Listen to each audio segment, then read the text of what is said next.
saya kena saman polis. Kalau saya tak bayar, apakah hukum dia? Sebab saya tak ada duit lah Ustaz.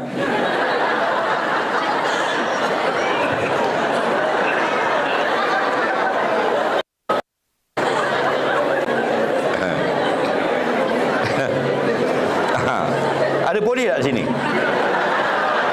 Ada polis, nanti polis jawab.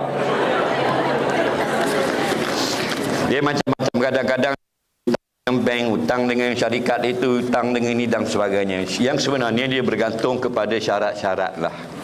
Nah, apa benda pun kalau kita bersetuju antara kedua belah pihak dengan syarat-syarat yang telah kita persetujukan bersama, maka wajib kita tunaikan apa yang kita syaratkan itu. Nah, jadi pihak polis ada mungkin saman-saman yang bila kita sudah meninggal dunia tidak akan dikira lagi. Nah, budi ada tu rasanya ada. Nah, jadi kalau tak nak bayar tunggu matilah. Nah,